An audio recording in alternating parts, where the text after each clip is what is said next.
Damn it, what luck to find myself in this shitty story.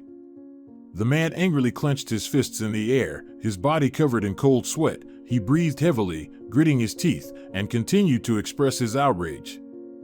I was almost out of this country. Why the hell did she show up again, of all times? That shitty story began about 11 years ago. Andrés, that was our hero's name, was a highly promising employee in a law firm. He joined when he was 23 or 24 years old. You could say he was a young, ambitious, and determined worker. At that time, he married Eugenia, a very nice girl and a great homemaker, and they rented an apartment on the outskirts of the capital. Andrés also had a car loan. The young couple dreamed of getting a mortgage for a new apartment closer to the city center, going on a trip, and eventually having children. On the day when he received a call from the HR department inviting him to an interview at the coveted law firm Hamilton & Hamilton for the position of junior legal assistant, Andrés was ready to jump with joy.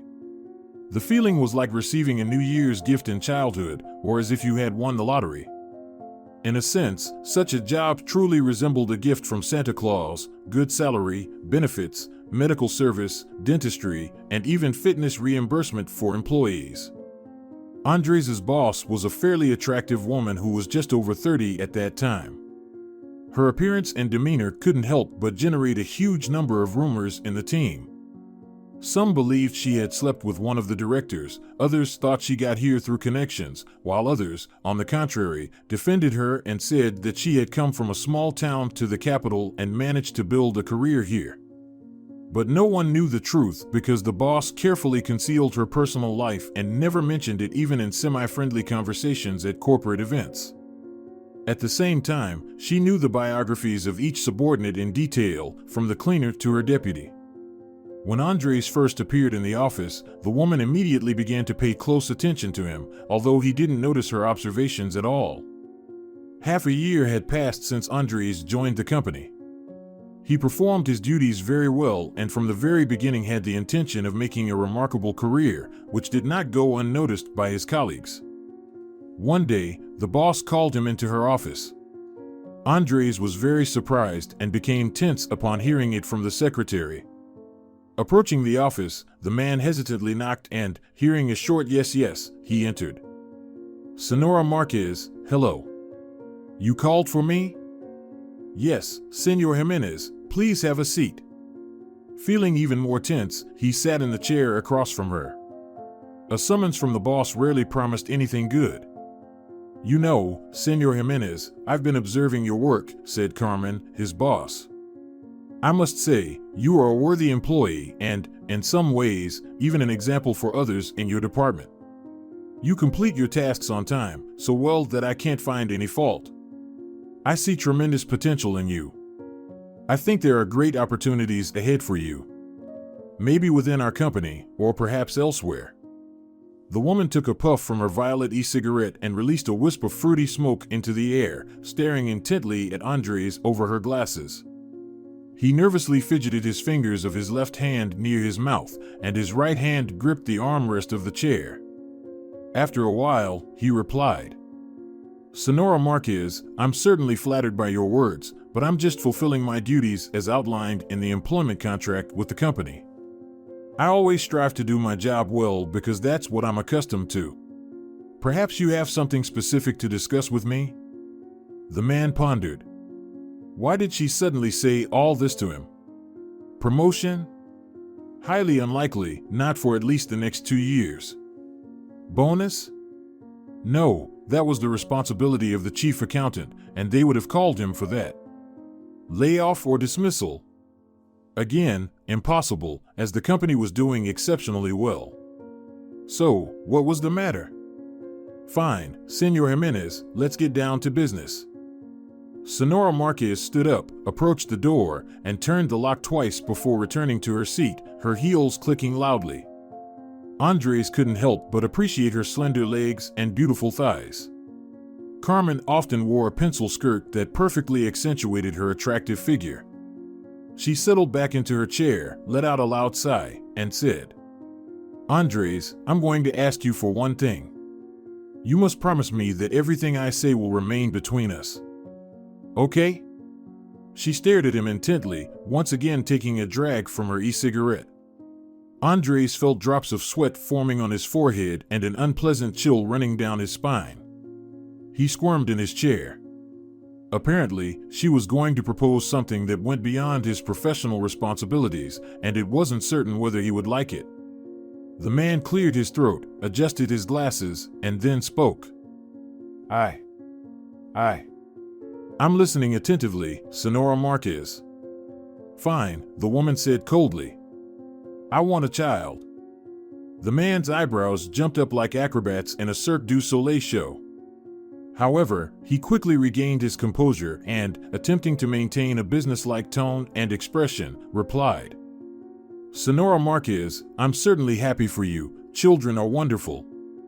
But how does this concern me? Senor Jimenez, I thought you were a more perceptive man. I apologize, but I sincerely don't understand what your future child has to do with me. Well, I see you as its biological father. At that moment, it felt like a landslide occurred inside Andrés. What was happening didn't fit into his worldview. He remained silent, feeling the color draining from his face. It was the first time a woman had made such an offer to him, especially considering that even his own wife had never suggested it. Carmen let out a smoky exhale and rested her beautiful determined chin on her long fingers, staring directly into the eyes of the man sitting across from her. Then she continued. Why are you looking at me like that? I warned you that this offer is far from ordinary. Senora Marquez, I apologize, but why did you decide that I should be the one to do this with you? I mean, be the biological father of your child. Well, you are younger than me, capable, active, intelligent, and attractive. In my opinion, you have good genes. Listen, but in the end, there are sperm banks, various clinics. Why don't you go there? I'm sure there are equally suitable candidates. I've tried, I went, consulted. But here's the thing, Senor Jimenez, I've never seen those men. But you, I see you 5 days a week. I can assess you accurately. Okay, let's say I understand that. Aren't you concerned that I have a wife and she probably won't like this story? Senor Jimenez, the woman smirked and leaned back in her chair. Come on, really? We'll keep it a secret from her. Nobody besides the two of us will know about our deal. However, I'm not offering this for free, you know. Let's say 200,000 euro would satisfy you. Andrés felt as if he were melting into the chair, like butter in a hot frying pan. A whole range of emotions surged through his soul: confusion, greed, embarrassment, outrage. He earned well in the company, but who would refuse an extra 200,000? Mentally, Andrés began to spend that money. He could take out a mortgage for an apartment and make the down payment. He could buy his wife the fur coat she had been asking for, or pay off the car loan, sell it, and buy a new one. Or he could. No, wait. For that, he would have to sleep with his boss, thus betraying his beloved Eugenia. No, he couldn't do that. But on the other hand, no one would ever find out. Come on, agree, whispered the inner voice, especially since she's so beautiful. Her butt is simply mesmerizing. She goes to the gym. Andrés, Carmen interrupted his internal turmoil. She walked to the window, took another drag from her e-cigarette, and exhaled the smoke upwards. I understand that you're shocked. It's not every day that you receive such work offers. But I'm not asking for an immediate answer. I'll give you 3 days. Come to me on Friday. If the answer is affirmative, we'll sign a non-disclosure agreement, and over the weekend, we'll start implementing the main matter. Saying this, the woman coldly smiled. All right, Senora Marquez, I'll think about it. May I go? I would like to, so to speak, return to my direct and immediate duties. Of course, go ahead, Senor Jimenez, go. The man stood up and, with a sluggish gait, headed towards the office's exit. He had already reached for the door handle when his boss called out to him. And Andrés, she called him by his short name for the first time. If you tell anyone, I'll crush you to dust. The man silently nodded and left the office, lowering his head. The rest of the day passed in a fog. He did his work, wrote something in documents, answered phone calls, even chatted with colleagues and maintained conversations with a smile and forced laughter, but everything felt hazy, unclear, blurred. It was reminiscent of a bad dream that clearly did not involve him. After work, he stood in traffic and listened to the radio, contemplating his boss's proposition. 200,000. 200,000 euro, damn it. That's roughly his salary for about 2 years of work. It's about a third of the total amount for that apartment he and Eugenia liked.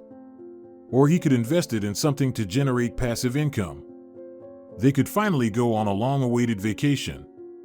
They hadn't gone anywhere in 2 years because Andrés worked a lot and saved up for the apartment.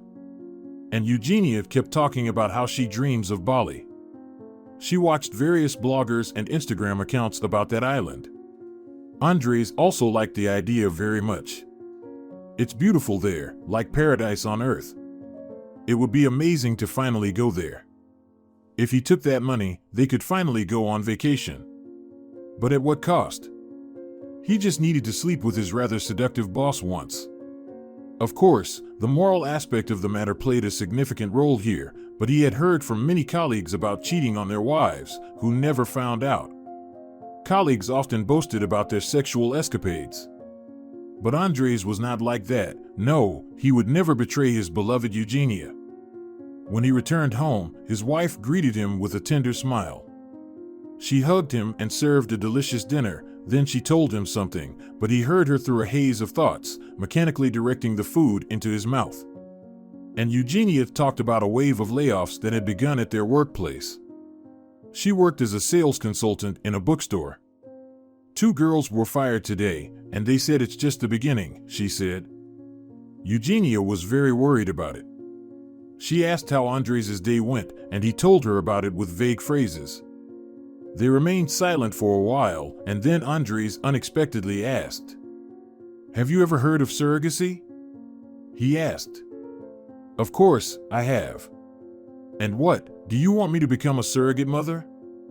The woman smiled. "No," Andrés chuckled, "not that simple. We were discussing this, so to speak, profession with the guys at work today. I don't even know how to explain it. Some girls, for example, said it's outrageous, while others supported it. Well, the guys, in general, are also supportive of it. I became curious about your thoughts on this." "You know," Eugenia said, "I never really thought about it. But perhaps it's a good help for those families where a woman can't give birth herself. On the other hand, how does a surrogate mother live afterward? She carried the child under her heart for 9 months. And then, suddenly, she has to give it away. I don't know, I probably wouldn't go for it. And if I couldn't have children myself, I doubt I would involve someone else for that. No, I don't really support surrogacy." "Well, what about when a man becomes a sperm donor for a woman he doesn't know? What do you think about that?" Eugenia furrowed her brow slightly and nervously chuckled before saying, "Andrés, you have some strange discussions at work. Are you sure you're working at a law firm?" "Well, I just became interested in all of this," the man smiled. "Well, you know," Eugenia thought, "men always have it easier.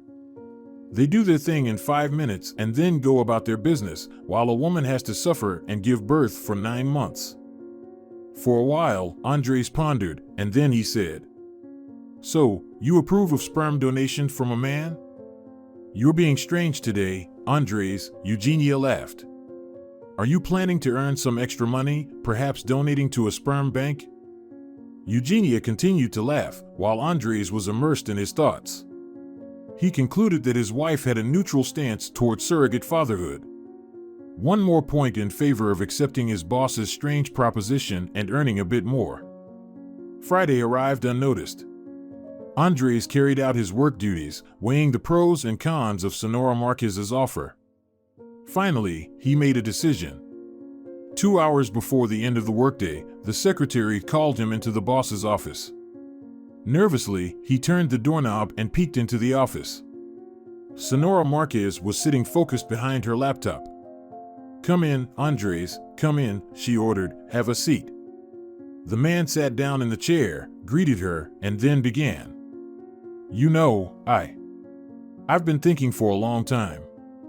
I accept your offer. Well, that's great, Carmen said, not taking her eyes off the laptop. I'm glad I chose you.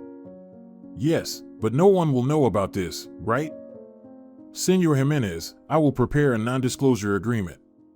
The main condition is a €1 million penalty if either of us talks. If you do, I will take you to court and crush you like a cockroach.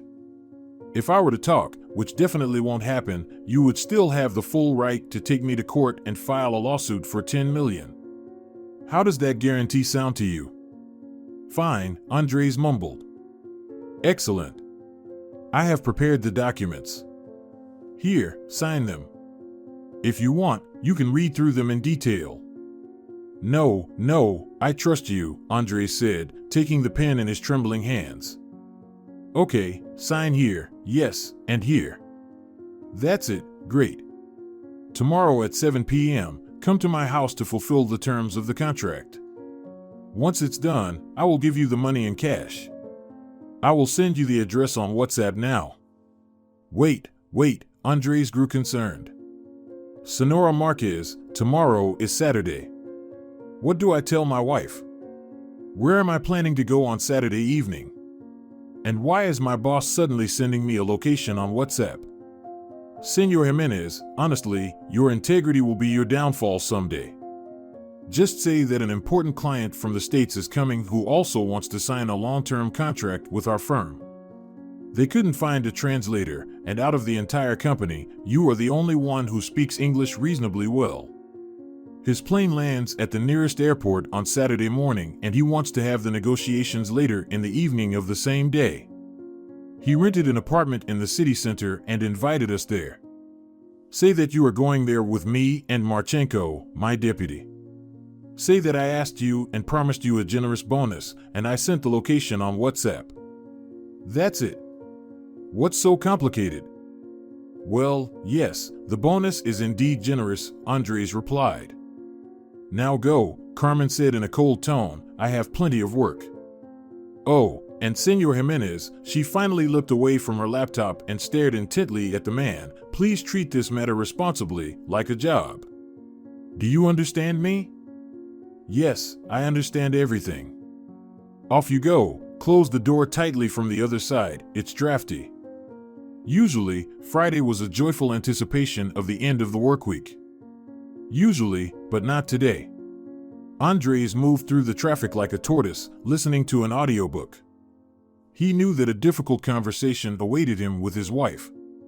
He would have to explain convincingly why he would be leaving on Saturday evening.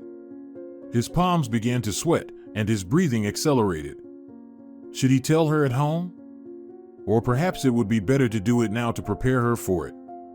Why postpone the inevitable? I'll call her now. Come on, pull yourself together, be a man, damn it.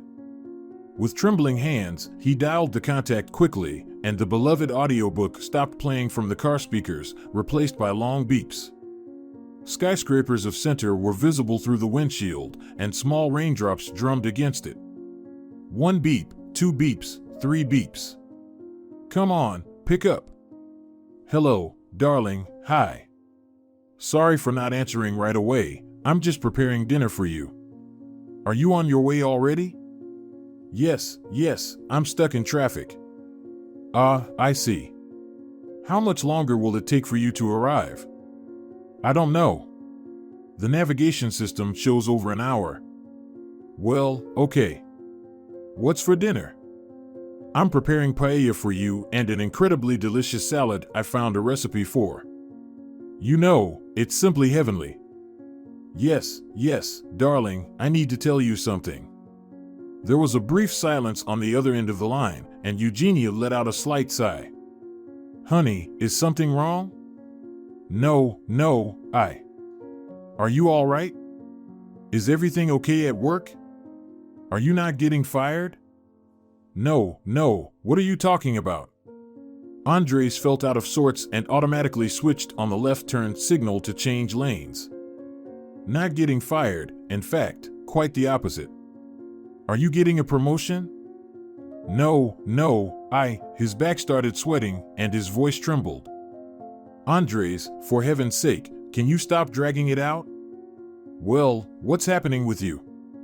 Eugenia's voice took on an irritated tone. All right, remember when I told you about that company from the States? Well, I've been corresponding with them about opening a branch in Capital. Oh, yeah, I remember, Eugenia replied. Super, great. He gestured for a pedestrian to pass, and the person raised a thumbs up and smiled, holding a newspaper above their head to shield themselves from the rain, which seemed to be intensifying. Then Andrés continued. So, their representative is coming tomorrow. He's flying to the nearest airport in the morning, he spoke, recalling Carmen's words in his mind for credibility. They agreed on it last Tuesday, but I didn't tell you so as not to jinx it, to not scare away the luck, Andrés joked nervously. Oh my God, my love, I'm so happy for you. Yes, I'm very happy for myself too, Andrés said, feeling like the Leaning Tower of Pisa had collapsed inside him, although he sounded quite convincing on the outside. So, I just wanted to give you a heads up in advance that I'll have to leave on Saturday evening. I'll probably return very late, but I don't know how the negotiations will go. You're not opposed to it, are you? Telechka, are you kidding? I'm all for it. Go ahead, of course. You've always dreamt of advancing your career. Well, here it is, your dreams are coming true. It's truly amazing. Yeah, Andrés sighed. Well, I think you're not very happy, Eugenia replied. No, everything's fine. I'm just nervous. Wonderful, my dear, you're my hero. Come over soon, I've been waiting. I'll try, I'll part the traffic like Moses. Eugenia laughed loudly on the phone and then said, I've always loved your sense of humor. Well, goodbye, sending you a kiss. It turns out lying to loved ones is easier than I thought. That's it, and you were afraid, Andrés thought. What saddened him the most was not that he lied, but that Eugenia trusted him and believed so easily. However, he tried to focus on the positive. Finally, they would be able to buy an apartment on a mortgage with the money. They could stop renting. Eugenia didn't really like the area anyway, it was so remote. Well, or his beloved could quit that stupid job at the bookstore and continue studying marketing, as she always wanted. Everything will be fine, he convinced himself, gripping the steering wheel. Everything will be fine. It's just a deception for 5 minutes, and then a huge burden on my shoulders.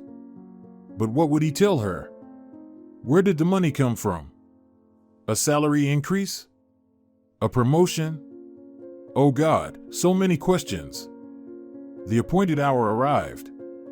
Andrés kissed Eugenia on that Saturday evening, left the house, got into the car, and headed towards the city center.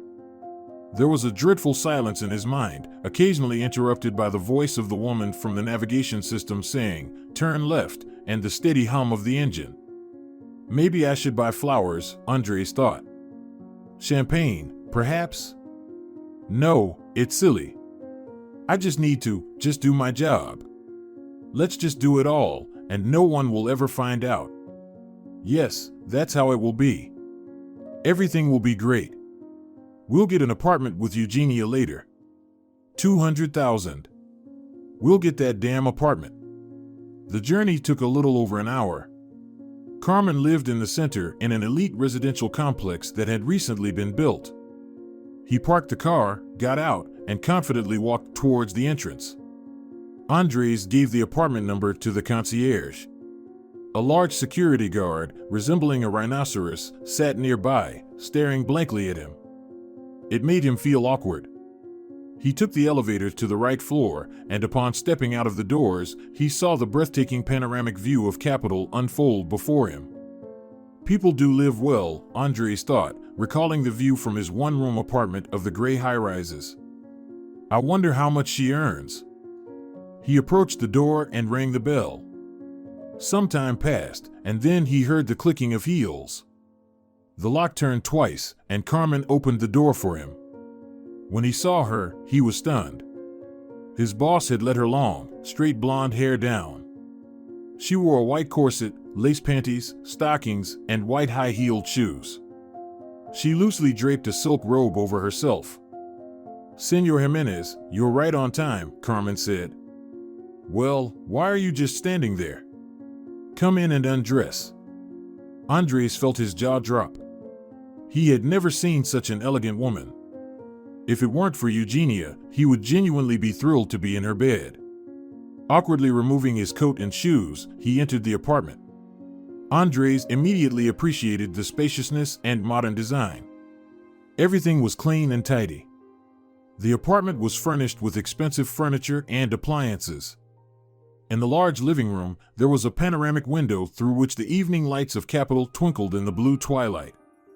How many square meters is this? I wonder how much an apartment like this costs, Andrés thought. But his thoughts were interrupted by Carmen. "All right, let's not waste any time. The shower is over there. Take a shower, put on a robe, and I'll be waiting for you here," she said coldly, then sat on the couch and poured herself a glass of wine. "Would you like a drink?" No, thank you. I'm driving," he replied. "Well, great, go take a shower then." Andrés quickly washed himself in the luxurious bathroom, which was about half the size of his one-room apartment. He then put on a clean white robe over his bare body and returned to the living room. There, with her lovely legs and high-heeled shoes resting on the coffee table, his boss awaited him, sipping wine from a large glass. He noticed that she had lit candles. The room was enveloped in a pleasant dim light. Soft and pleasant jazz played from the audio system. He hesitantly sat on the couch. Carmen looked at him with a commanding gaze and asked, "Do you need anything else?" "No." Then she commanded, "Well, get to it." She slowly took off his glasses, gazing seductively into his eyes. His hands reached for her waist. He pressed her against himself and began kissing and caressing her, gradually moving his hands towards her buttocks. Carmen started to moan softly and held him tighter.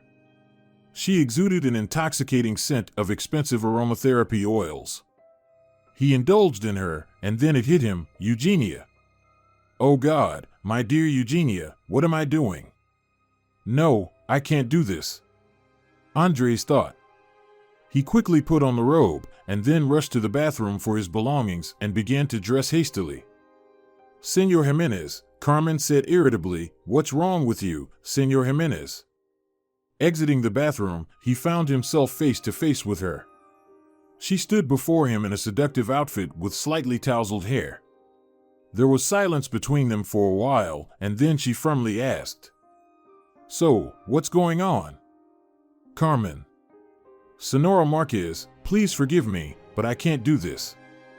Understand? After all, I have a wife. I just kissed you and hurt her. No, I can't. No, please find someone else for such a task. I'm sure there are candidates more worthy than me. And I'll go. Please let me pass. Jerk, you signed a contract with me." Yes, but no one will find out, I swear. You promised me. You promised, you signed a contract with me. Come on, fulfill your duties, said Carmen, waving her hands. Andrés deftly circumvented her and ran into the hallway, trying to grab his coat. Bastard, all of you men are the same. Your words are not worth a damn. Senora Marquez, please forgive me, for God's sake, but I can't do it, I'm sorry. I won't tell anyone, I swear. Get out of here. Carmen took his shoes and angrily threw them at Andrés. He clumsily picked them up and ran out into the corridor. The woman slammed the door loudly. He had never felt so much shame in his life. The man returned home at 10:20 p.m. To avoid coming too early, Andrés sat in a cafe for an hour, contemplating his actions. He took off his coat in the hallway and entered the room. Eugenia was lying on the bed, watching a movie on her laptop and enjoying chips. She was wearing a cute home pajama with bunnies. Warm waves of affection washed over Andrés' heart, and he felt infinite tenderness towards his wife.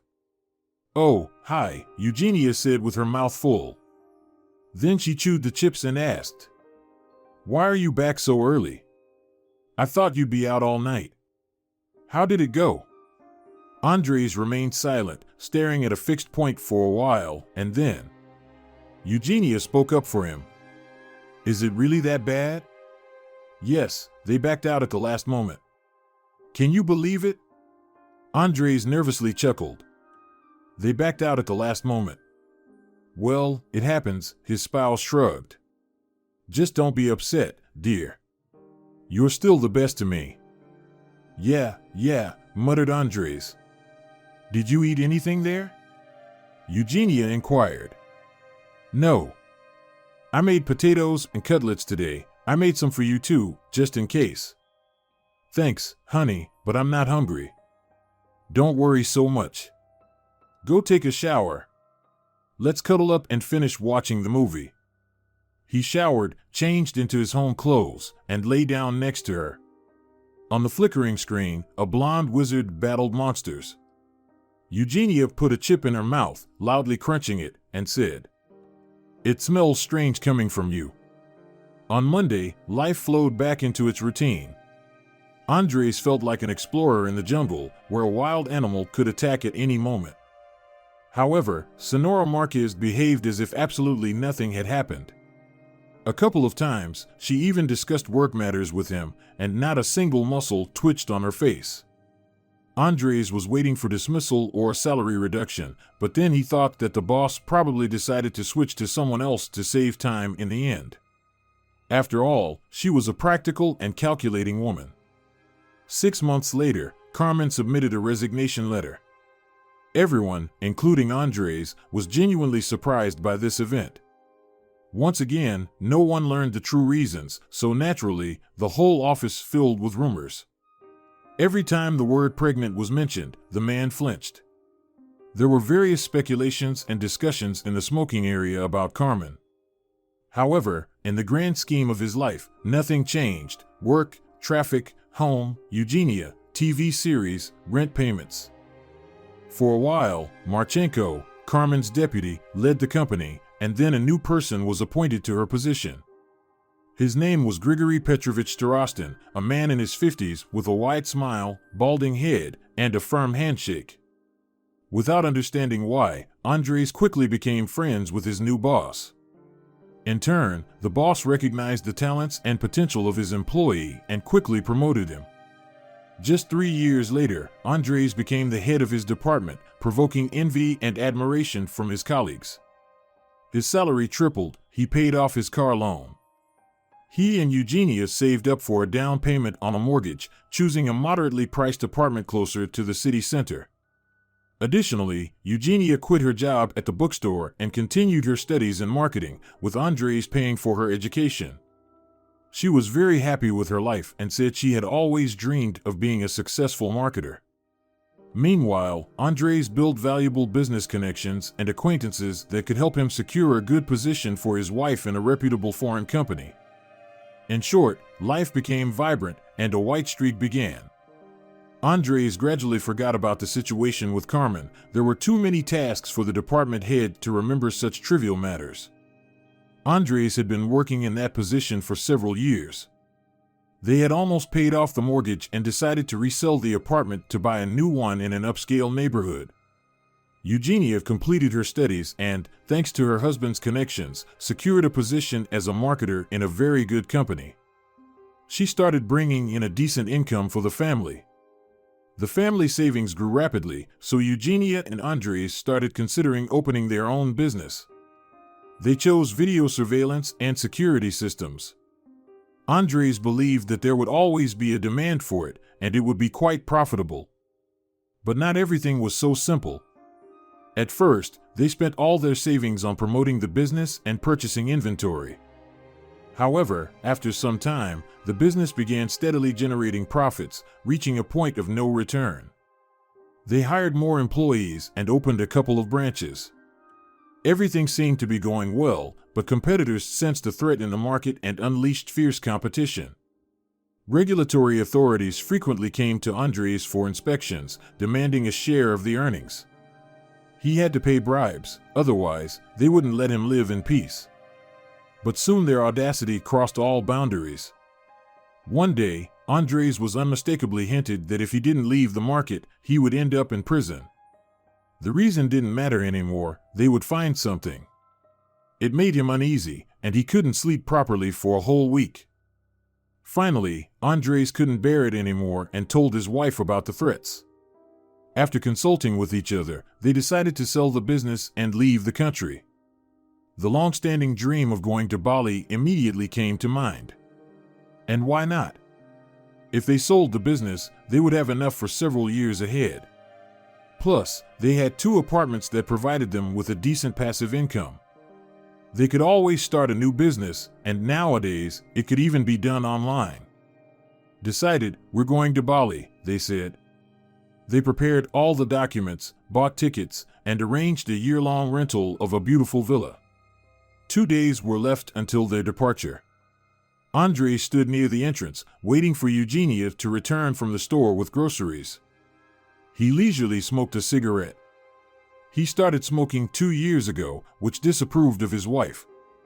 In the end, she accepted it, telling him that he was a grown man and could decide for himself whether to harm his health or not. Andrés was already lost in thoughts about the magnificent island where he and Eugenia would start a new life, when suddenly his musings were interrupted by a voice. "Good day." He saw a stylish middle-aged man in a black leather coat, a red tie, a hat, and glasses. On his face were neat black mustaches, slightly touched with gray at the bottom. He stared intently at Andrés, who muttered, "Well, good day. You Andrés Jiménez Ibañez?" The first thought was to ignore the stranger. He had been tormented with business inspections, but what difference did it make? In 2 days, he would already be leaving the country. Suppose so. "And who are you?" "Me Jamie Colon Medina. A lawyer representing the interests of Carmen Marquez." Andrés heard the name of his former boss from the distant past, and inside everything turned cold. So, this scoundrel decided to take revenge on me, he thought, examining the lawyer's black business card that was being handed to him. "Well, what can I do for you, Señor Colon?" he pronounced in a deliberately cold tone, trying to hide his concern. "Do you have a minute?" Andrés glanced at his watch.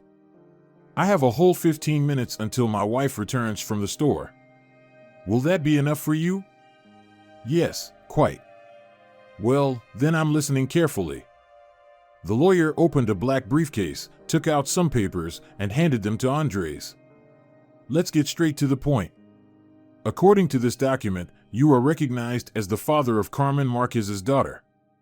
Inside Andrés, everything collapsed. How could that be?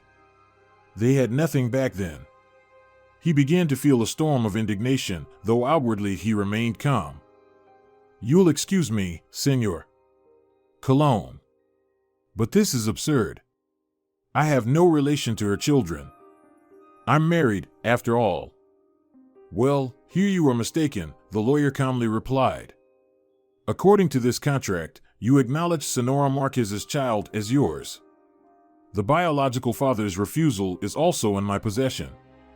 Take a look, all the formalities are clearly observed."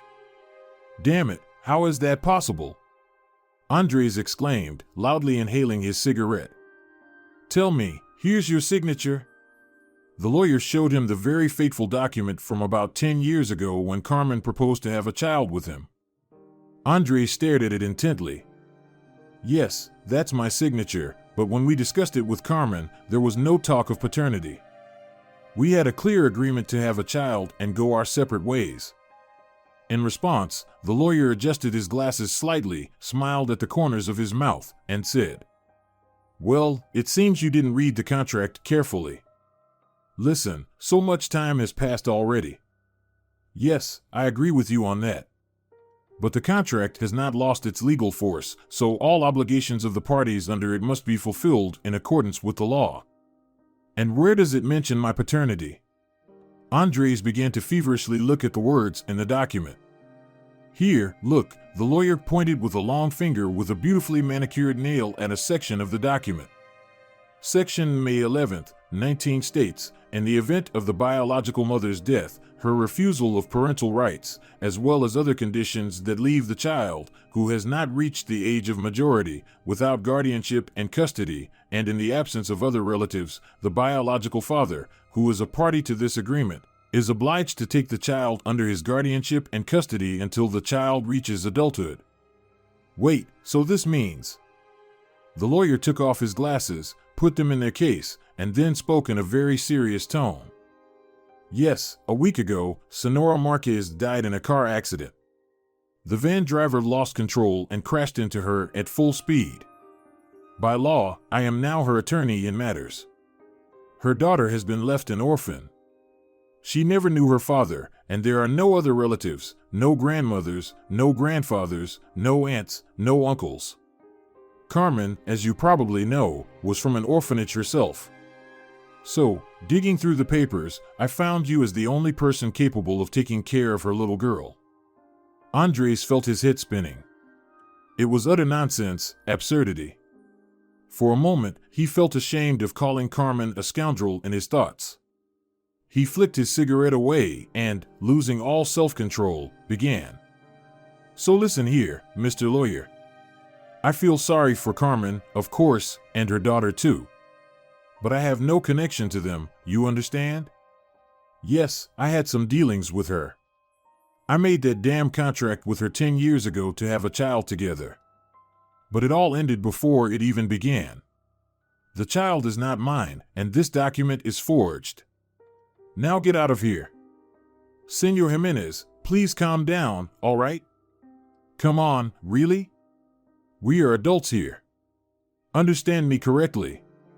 I'm not some scumbag. I completely understand you. Yes, the situation is difficult, complicated. And you made mistakes in your youth. But what can we do? The law is the law. Let's abide by it. You know what? You have my business card. Call me anytime. Come to my office. We'll have coffee together. By the way, I recently received a special coffee from a client in Brazil. We'll sit down, talk calmly, discuss everything so that you also benefit from this situation. And I'll leave you a copy of the contract. I have more copies. Compare it with yours and make sure it's not forged. You know, I really don't want to come after you with bailiffs, summon you to court, or impose travel restrictions on you. Damn it all. Well, I think I'll go now. I won't take any more of your precious time. All the best to you. I hope we can find common ground. Well, this lawyer really knows how to persuade, Andrés thought as he climbed the stairs to his apartment. Well, I guess that's why he's a lawyer. Entering his home, he closed the door behind him, then swore loudly and strongly. Andrés began rubbing his face with his hands and angrily shouted, "Damn it, how did I end up in this shitty situation?" He angrily punched the air with his fists, his body covered in cold sweat. He breathed heavily, gritting his teeth, continuing to express his outrage. I was almost getting out of this country. Why the hell did she show up right now? The man rushed to the file cabinet. In one cherished folder, secretly kept from his wife, he stored the original copy of that very contract. Comparing it with the lawyer's copy, he saw that it repeated word for word. "Oh, whelp," Andrés said. Suddenly, the sound of a key turning in the lock came from the corridor. His wife had returned. The man quickly put the documents back into the folder and headed to the hallway to greet his spouse. The door opened, and he saw Eugenia with 2 bags from a well-known supermarket. Looking at her husband with a perplexed and annoyed expression, she said, "Hi. Why are you shouting here? Who are you arguing with? You seem troubled. What happened? Did the tax office call again? Or the embassy? Do we have document problems? What's wrong?" "Eugenia, everything is fine with the documents." "Well, not fine, but with different documents." "Andrés, you're scaring me," the woman was bewildered. "What's going on? I don't understand you." Well, I guess let's undress, Andrés said with a sad voice. Go to the living room, we'll talk there. All right. Did someone die? Yes. Well, not me, but someone else did. Oh, the enigmatic man. All right, let me take off my shoes, and you'll tell me everything, Eugenia said with an anxious voice. She entered the room and slowly sat down on the sofa next to her husband. Andrés sat still, hardly moving, lowering his head and crossing his fingers. Well, Andrés, I'm listening, Eugenia said fearfully. He took a deep breath and then uttered what he feared the most to tell her. Eugenia, I have a child. His wife looked at him in silence, then brought her hand to her mouth. Tears started to well up in her eyes. Her face expressed a mixture of horror and astonishment. Taking a deep breath, she said with a trembling voice. So, you cheated on me? I see, it didn't work out with me, so he went to another woman. And boom, it happened. So, who is she? Young, I suppose, beautiful? Or were you fooling around with her even before me? You coward, speak up. You miserable scoundrel. You can cheat, but when it comes to taking responsibility, suddenly you're speechless? My mother was right, I shouldn't have married you. Eugenia, Eugenia, Eugenia. Andrés tried to reason with her. Listen. He grabbed her by the shoulders and looked into her eyes. I don't fully understand this situation myself. I don't know how it happened, but the fact remains. I never, hear me, never cheated on you. So, you decided to adopt a child without telling me anything? No. Then how? The woman looked at him intensely. Just let me finish. Andrés started to lose his composure again. Fine, I'm listening. But calm down, his wife remarked. All right, I'm calm. I'm going to get some cigarettes. Let's continue in the kitchen, I'll smoke. He took the cigarettes from his jacket and headed to the kitchen. His wife poured water into the kettle and placed an ashtray on the table. Andrés eagerly took a drag from his cigarette. The kettle began to boil. Andrés, Eugenia started, children don't just appear out of nowhere, she said sympathetically. Where did this child come from if you've never been with another woman and never adopted anyone? Andrés took another drag, exhaled the smoke towards the ceiling, and flicked the ash. Darling, I'll tell you. Just promise me, please, that you'll listen without interrupting or asking questions until I finish the whole story. Okay? All right. Okay. Today a lawyer came to see me. He told me that, apparently, I have a daughter whom I allegedly adopted 11 years ago. Naturally, I didn't believe him, but he showed me a document. Oh, how do I put this? Just tell me the truth. The kettle boiled, and Eugenia started pouring coffee for herself and her husband. All right. Do you remember when I started working at Hamilton and Hamilton 11 years ago? Well, of course. So, here's the thing. Do you remember my former boss, Sonora Marquez? I never told you about her. She was a strict blonde, not much is known about her. She didn't socialize with anyone in the team, except for work-related matters. One day she called me into her office and started talking about how promising of an employee I was and how great I was at my job. And then she made me an offer. Andrés fell silent and then continued. Well, she promised to pay me $200,000 for getting her pregnant. And what did you do? Did you agree? Eugenia, I asked you to let me finish. At first, I agreed. Wait, please, don't look at me like that. It was 11 years ago. We were young, we were poor. We desperately needed the money. I did it for us. I wanted us to buy an apartment, for you to finish your education and leave that stupid bookstore. So, that's it? Your loyalty is worth $200,000? You cheapen yourself, Andrés Jimenez. And you even lied to me, saying that a client from the States had arrived and we had to go for negotiations on Saturday evening. But instead, you went to that bitch. Eugenia, I swear to you, nothing happened between us. Please, listen to me. Please, understand me correctly. So, I agreed, and she gave me a non-disclosure agreement. And it was with that agreement that the lawyer came to me. I didn't read the document at that time, I just signed everything to get it done quickly and get the money. Yes, I went to her that day, but when it came to doing that thing, I thought about you. About how much I love you, how I wouldn't bear it if I deceived you. Darling, Eugenia whispered, tears welling up in her eyes. Her husband gained some courage and continued. Anyway, I reread the agreement now and realized that it's about something else entirely. It was a trick to pin her child on me. The girl's father refused to take responsibility. Carmen doesn't have time to raise the child because she was always busy with her career. So, she decided to find a sucker to dump the child on. Why did this come up just now? Eugenia asked softly. Carmen died in a car accident a month ago, and it turns out the child is left alone. The girl has no other relatives. So legally, I'm her only relative, and now I'm responsible for her. The spouses remained silent for a long time, occasionally sipping their tea.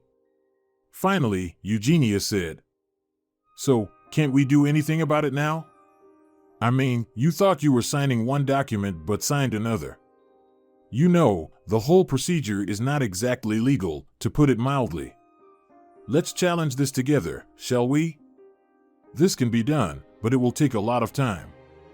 According to the lawyer, everything was done perfectly from a formal standpoint. We'll have to go back and forth to the courts, present evidence, and it will take several years. As you understand, our departure will have to be postponed. Eugenia silently looked at her husband, trying to comprehend what had happened. She realized that many years had passed, and in fact, her husband hadn't cheated on her.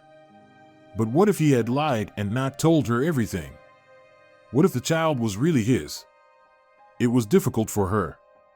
She didn't know what to do. Andrés awaited her response.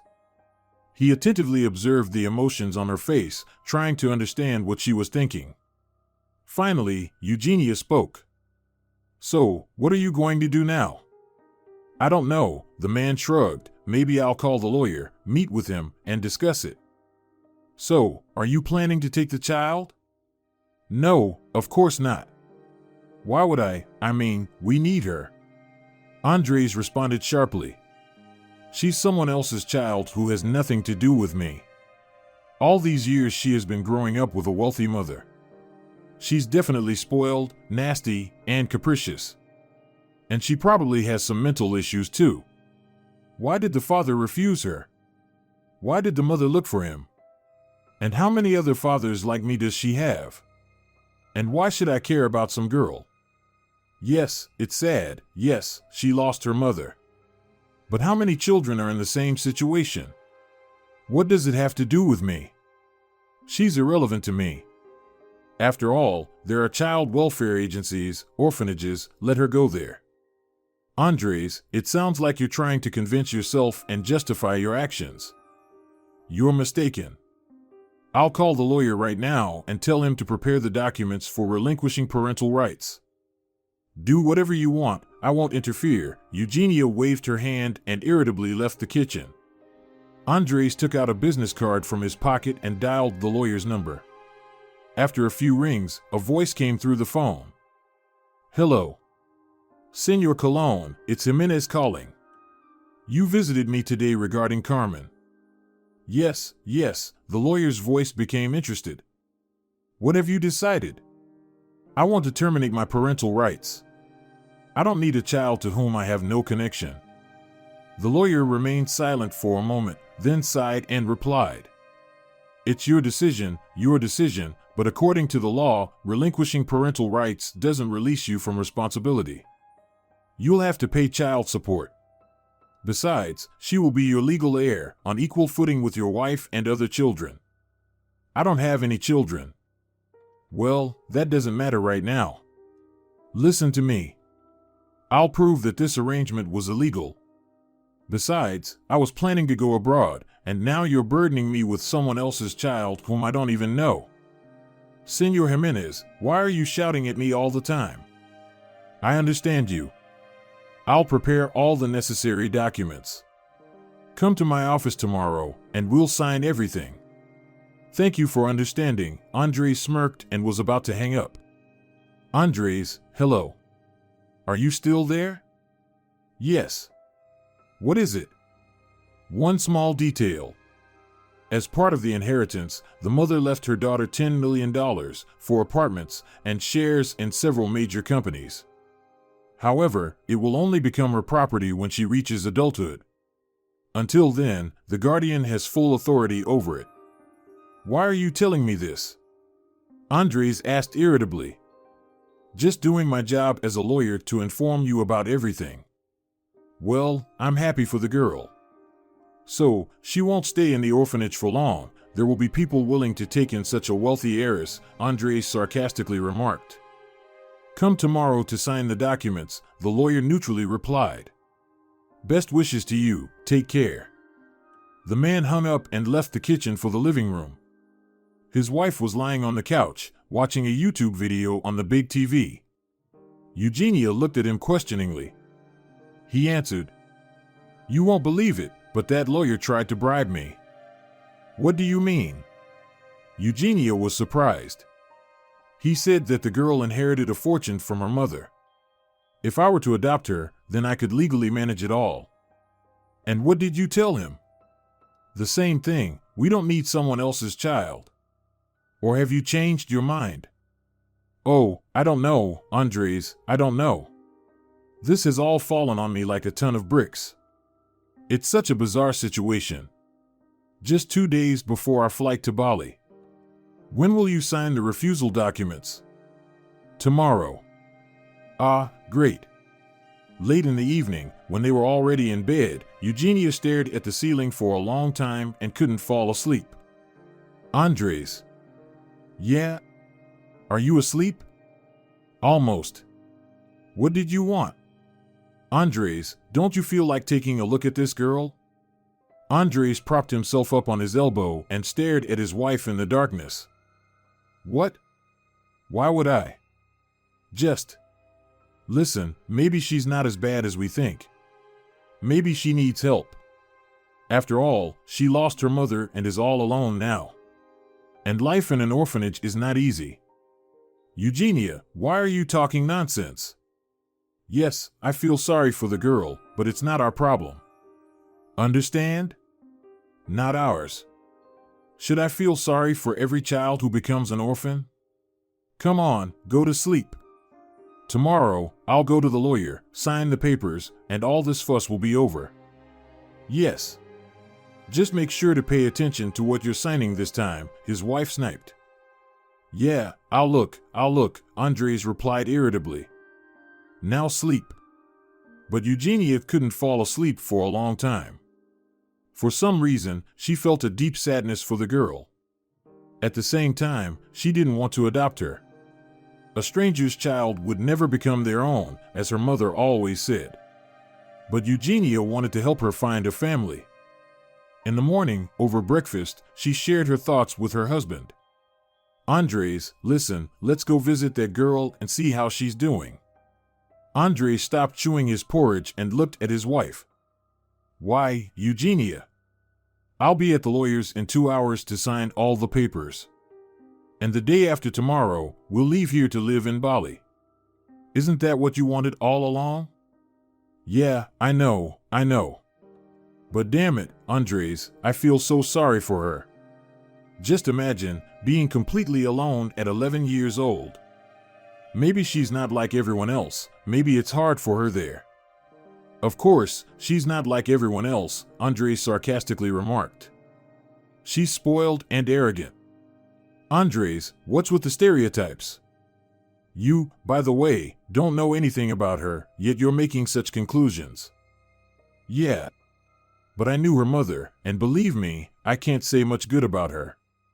Listen, but I'm not asking you to adopt her. Just let's go, see how she's living, that's all.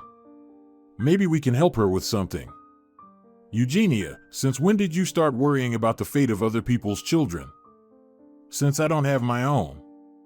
Eugenia slammed her spoon loudly on the table, burst into tears, and ran out of the room. The man pondered. He and Eugenia had tried to conceive a child several times, but nothing worked. Several doctors told them she would never be able to get pregnant. Andrés remembered that day forever.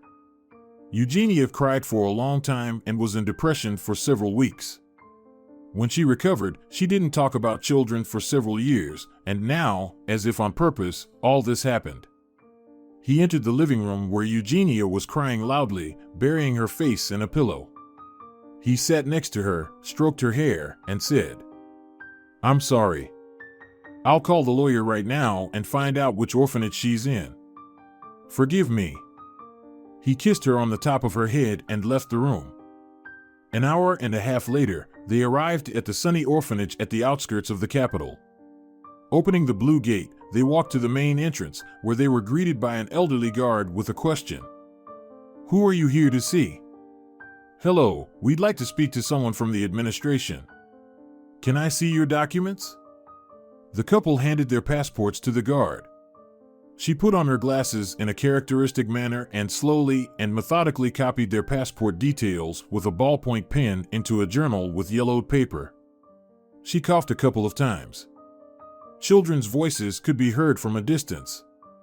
After completing the formalities, the guard returned their passports and said in the same dry tone, "Second floor, room 35. Ask for Senora Isidro."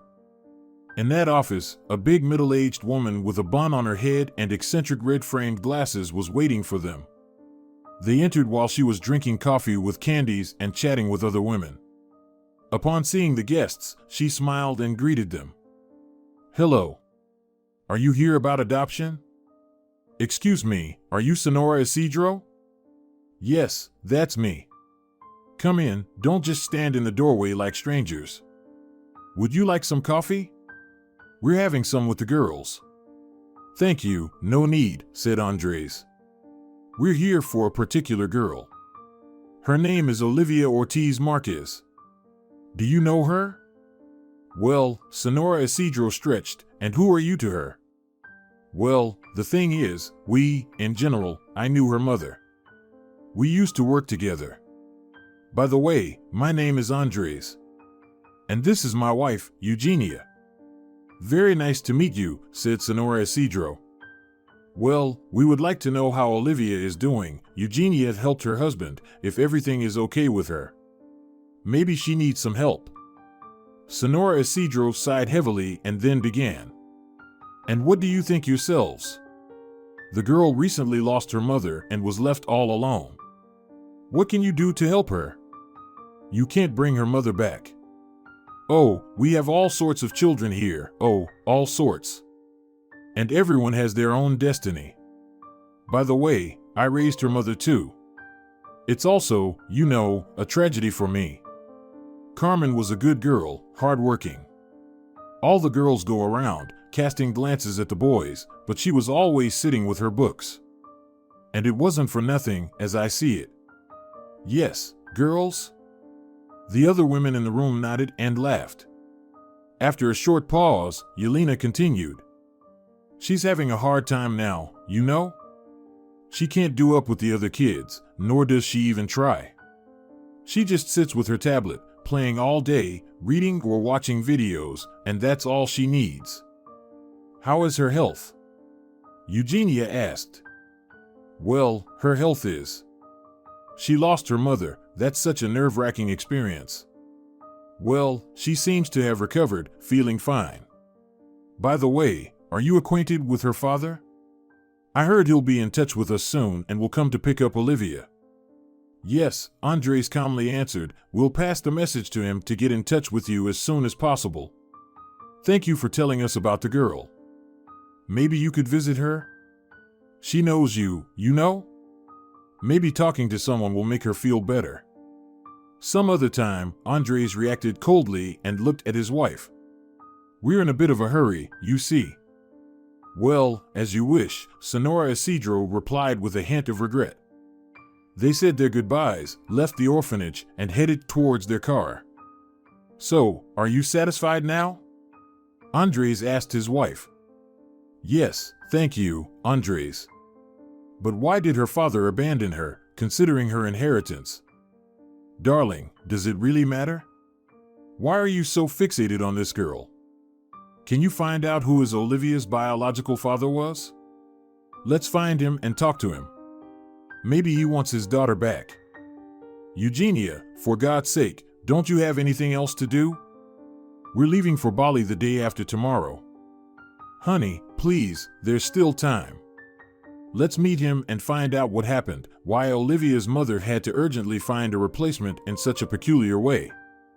Andrés put his hands on his waist, let out a loud and irritated sigh, then, as if gathering the remaining calmness within him, said, "All right, I'll talk to the lawyer, he probably has the information. Then I'll call him and we'll go, since you want it so much." It turned out to be very simple. The lawyer immediately provided the phone number of Olivia's biological father. His name was Arnaud Ortiz. Andrés hesitated for a while before calling him, but eventually gathered the courage and dialed the numbers. After a couple of rings, there was an answer. "Hello. Arnaud? Yes, I'm listening. You don't know me, my name is Andrés, and I'm calling you about Sonora Marquez. What did she do now? What does she want? I signed all the papers. Who are you?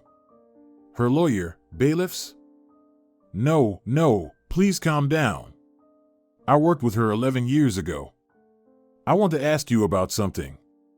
It concerns your daughter, Olivia." "Olivia?" The man immediately softened. "What about my Olivia?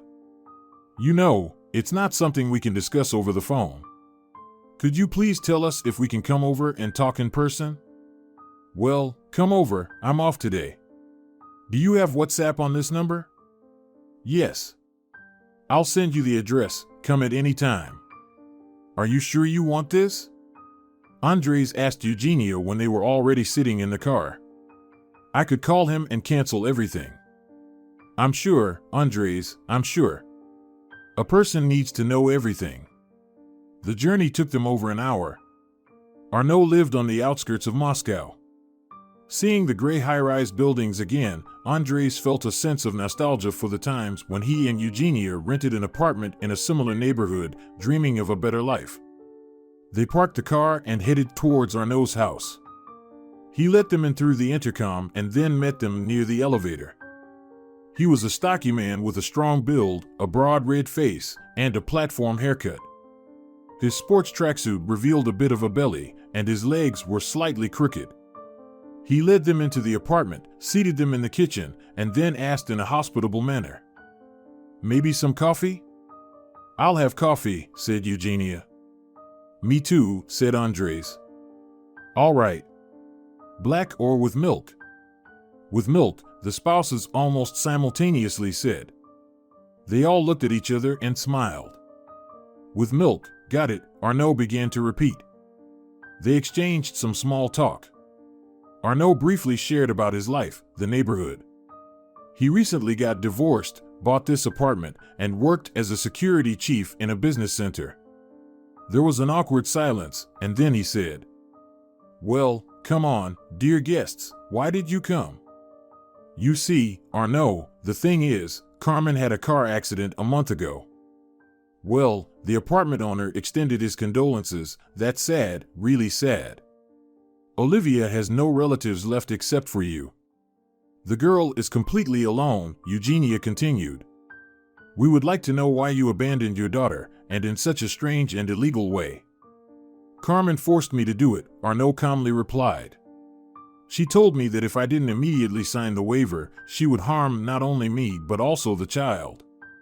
And I love Olivia very much, I couldn't allow her mother to do anything to my little girl. So, I relinquished my parental rights to her as she requested. And then years passed, and the story kind of faded away. I even got married in the meantime," Arnaud chuckled sadly. "But I thought about my little daughter every day." "And you just easily gave up your child?" Eugenia asked. It wasn't that simple. What else could I do? Carmen threatened that the girl would end up in an orphanage and she would drag me through the courts. I was nobody when she met me, a security guard in a fitness club.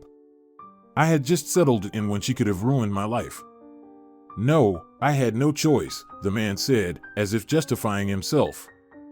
I understand you, Andrés replied. I became a victim of circumstances myself.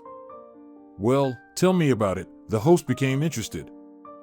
You see, we just want to know the details of those manipulations in order to challenge the agreement that made me Olivia's father. Arnaud was momentarily taken aback, then asked, What?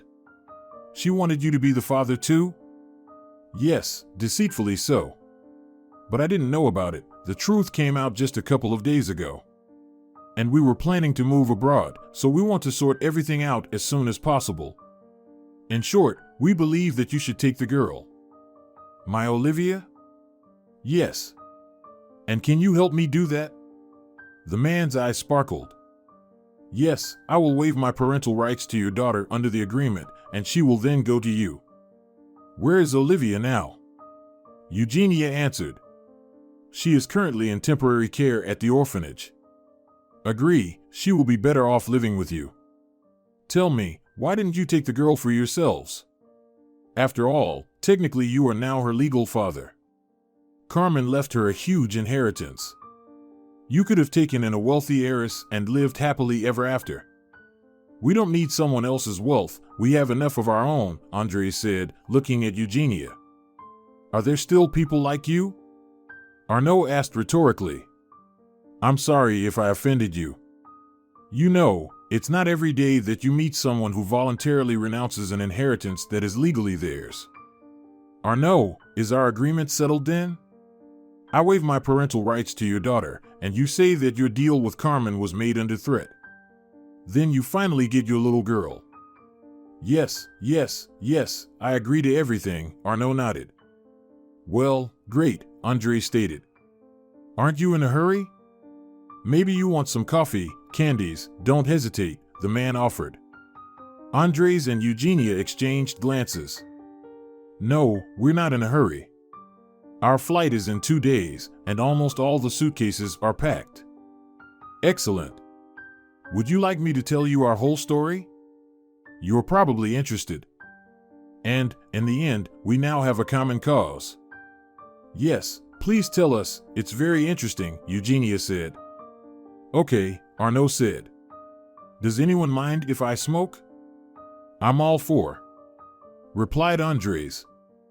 I met Carmen when we were still very young, around 20, I don't know for sure. I was walking home from boxing training, my gym bag on my shoulder, lost in my thoughts. I saw 2 guys approaching a girl on the other side of the street. Then one of them grabbed her by the shoulders, and the other tried to snatch her bag. She screamed, "Help, help." So, I ran up to her, and then one guy Arnaud made a boxing gesture of a punch and then the others too. The girl hid behind me. One fell down, and the other started bleeding from the nose. That other guy, well, he helped him up, and they ran off like jackals. And that girl was Carmen? Eugenia asked. Yes. How romantic. The woman smiled and rested her cheek on her hand. Please continue. Well, you see, Arnaud blushed slightly. I turned around, looked at her, and immediately fell in love. You understand? She had the most beautiful blue eyes, like 2 pristine lakes. Later, I even wrote her poems. Oh, I was young and foolish, writing poems. Andrés remembered that night and Carmen's eyes looking at him. They were truly beautiful. And Eugenia said, Arnaud, please continue, it's so interesting. So, I walked her home, and we talked about everything along the way. In short, I escorted her to the entrance, and she kissed me on the cheek and gave me her phone number. On the way back home, all I could think about was her, I swear. Love at first sight, you know. 2 days later, I gathered the courage and called her. I didn't have much money then. I couldn't afford to take her to the movies or a cafe. So, I suggested going for a walk in the park. Why not? It was August, the weather was nice. I bought her a single rose, and when I saw her, not in the darkness like that evening, but just standing there, I was stunned by her beauty. Seriously, I thought that such beautiful girls didn't exist in reality, only in movies or pictures. We walked in the park, talked. She told me that she worked as a legal assistant at some foreign firm. What was its name? Arnaud snapped his fingers, trying to remember. I forgot. Hamilton and Hamilton, Andrés prompted. Yes, exactly, Arnaud chuckled hoarsely. So, she told me all that. She grew up in an orphanage, her parents died, she achieved everything on her own, studied hard, worked to pay for her education. She dreamed of making big money, building a career. And here I was, just a simple guy from small town. You understand? A boxer. I didn't have much work at that time, just some occasional gigs. Anyway, at one point, we sat on a bench and kissed. That's probably where our relationship began. I got a job as a security guard at a fitness club. The big plus was that I could work out there for free. Carmen, of course, earned much more than me. But I still tried to be a gentleman, you know. I took her to the theater, restaurants, concerts, movies. She understood me perfectly and would say, Arnaud, money is not a problem. I love you just because you're by my side. Sometimes she paid. Overall, everything was going very well. And then something started to change in her behavior. I don't know what caused it.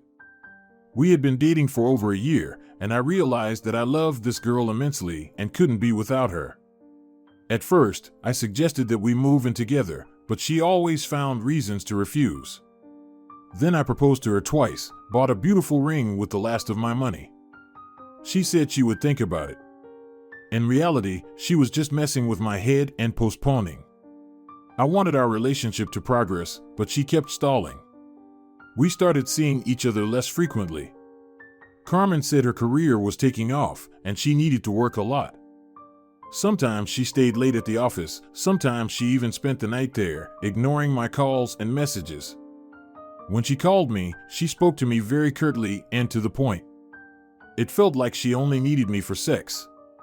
But I wanted more. You understand? I loved her, thought about her all the time, wanted to have a family, buy a house, have children.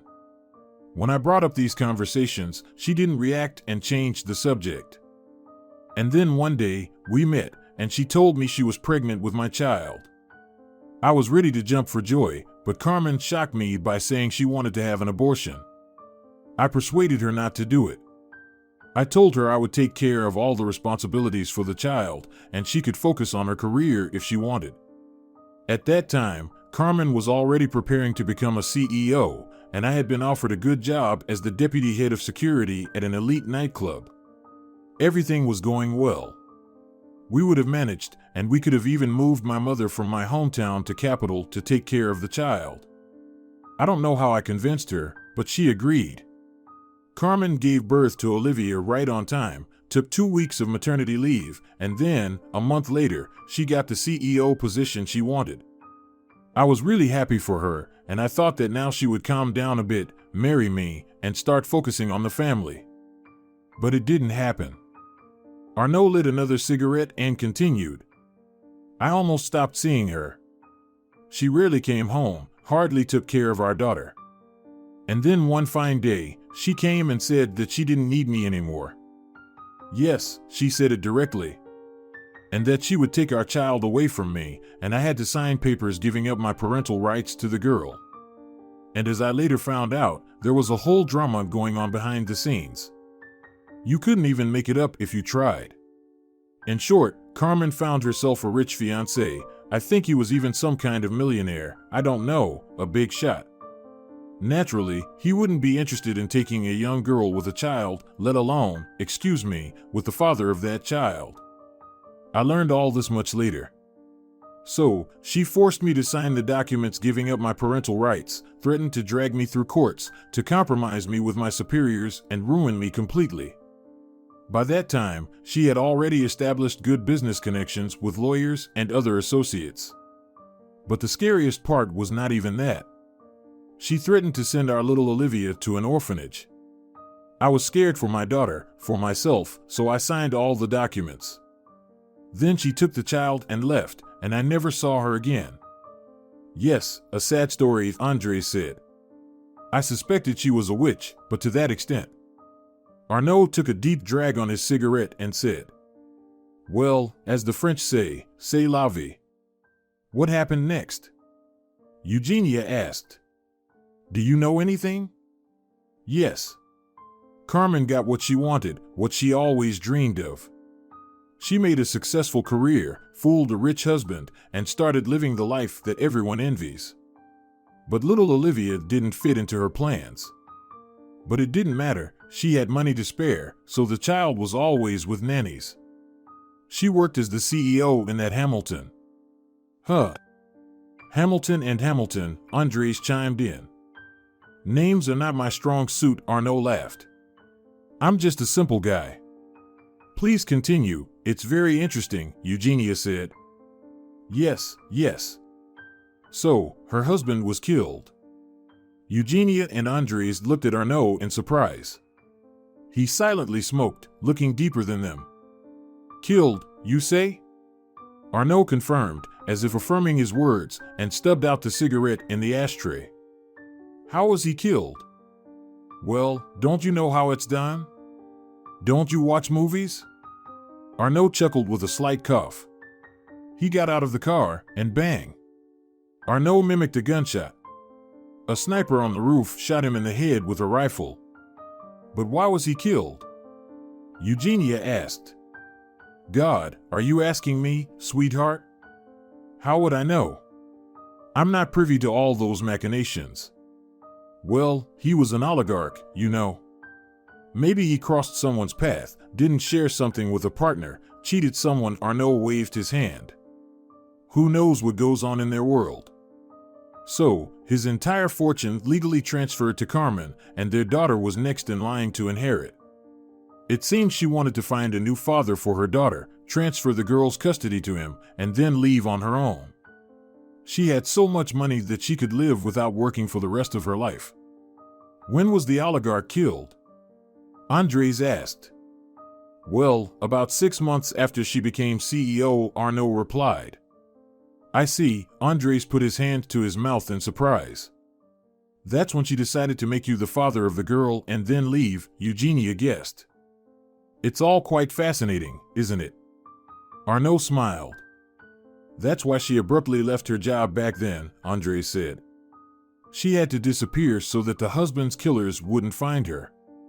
And she wanted to arrange the child's custody with me so they wouldn't find her either. Do you think her car accident was orchestrated? Eugenia asked. It's possible, Arnaud said on behalf of Andrés. It's very likely. They all remained silent for a while, and then Arnaud repeated.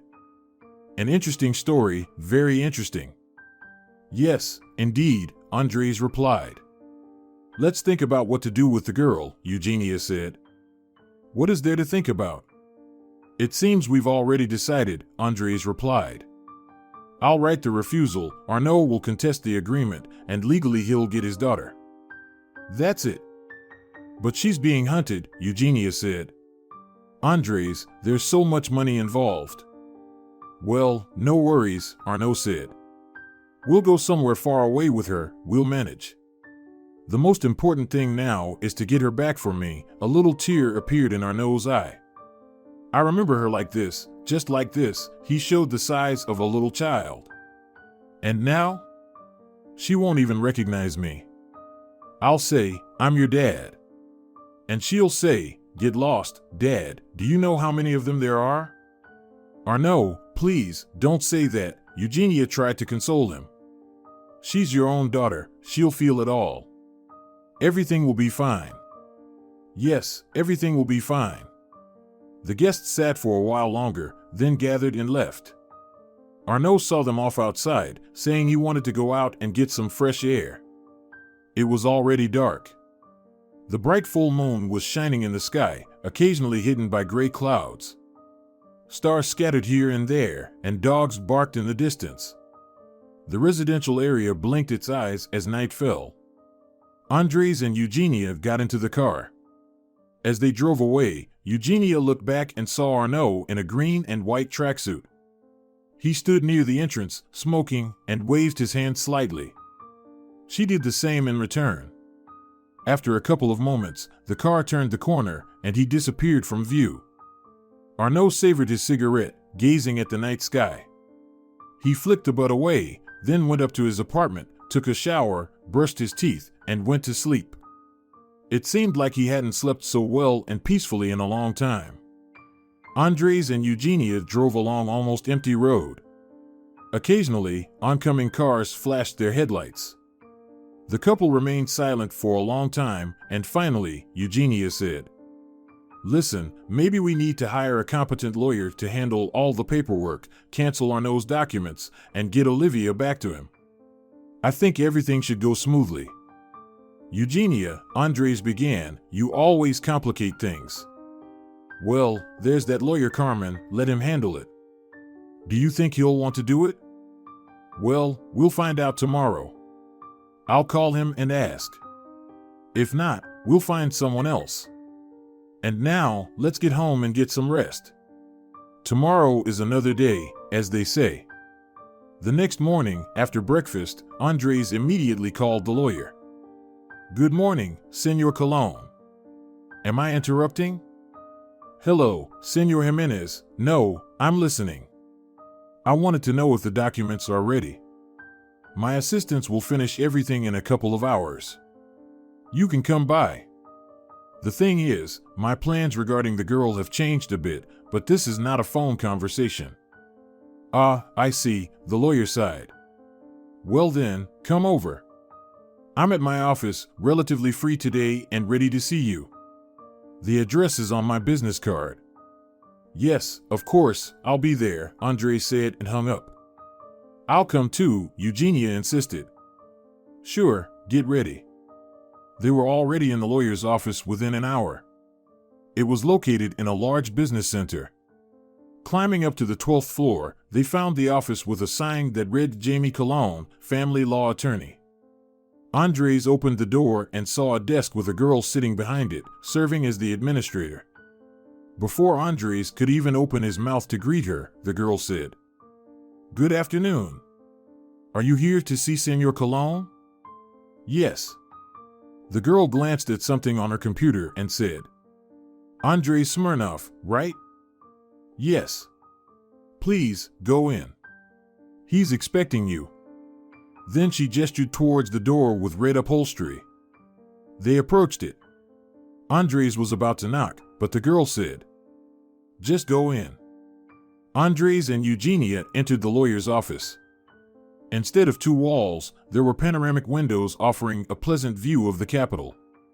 The lawyer sat behind a massive oak desk in a tall leather chair, with a white earpiece in his left ear. Seeing the couple, the lawyer gestured for them to sit. Eugenia and Andrés sat down, looking around the office. There were several cabinets with legal files, shelves with books, certificates, and photographs of Jamie with some people on the walls. In front of him, there was an open laptop, which he was attentively looking at, seemingly ignoring the couple. Then he spoke. Yes, I perfectly understand what's going on." "Well, what's there that's unclear, Pedro? Tell me." "Yes, she wants to take the house from him and leave without the children, that's no secret. But, in principle, she can't do that because the house belongs to him, and he acquired it before the marriage." "Yes. She has some important lawyers, so what?" "Oh, Pedro, I beg you, what can she do? Come on." No. "All right, let's talk later, I have clients here." "Yes, let's do that." The lawyer pressed a button on his smartphone, took the earpiece out of his ear, and then said, "I apologize, my colleague and I needed to discuss something. So, Senor Jimenez, tell me, what have you decided?" "We spoke with the biological father of the girl," Andrés began. "He told us that he was deceived and his parental rights were taken away from him, so he wants to contest it in court. Do you believe him?" Eugenia and Andrés exchanged surprised glances. Well, of course, I knew you would believe him. Wait, did he tell us lies then? Well, yes.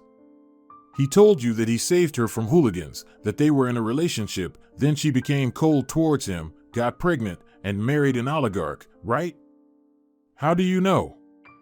Andrés asked. Well, he said the same thing in court, the lawyer said. In court? Eugenia was surprised. Of course, Cologne replied, it was all different. They were together even when Carmen finished school at the orphanage. Then they decided to move to Capital together. He was involved in boxing, but then he became an alcoholic. Well, his career in professional sports didn't work out, and he was devastated.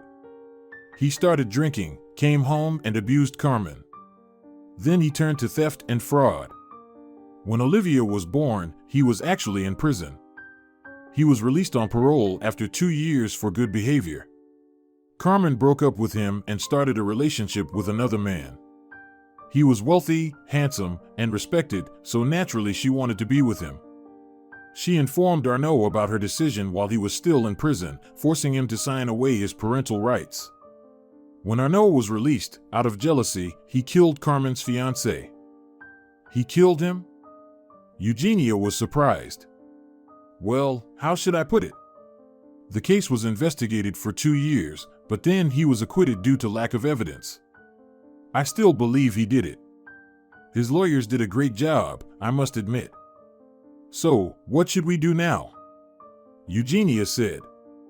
What should you do? Cologne replied.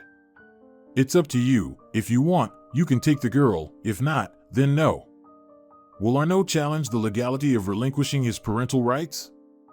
I won't help him with that, though. Maybe you should consider taking the girl, Andrés.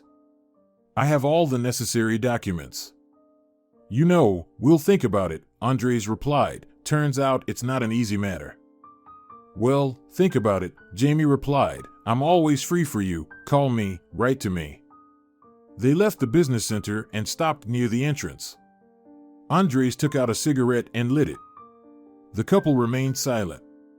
Cars drove by, and passers-by hurried past. What are we going to do? Eugenia asked. Will you give up on her? I don't even know, Andrés said.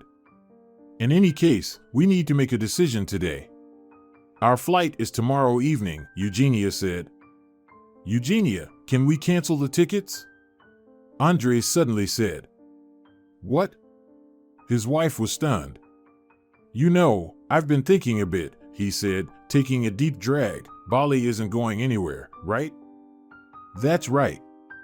Well, we'll lose those 100,000 or however much it is, but who cares, we have enough money. But the fate of an 11-year-old girl is at stake here.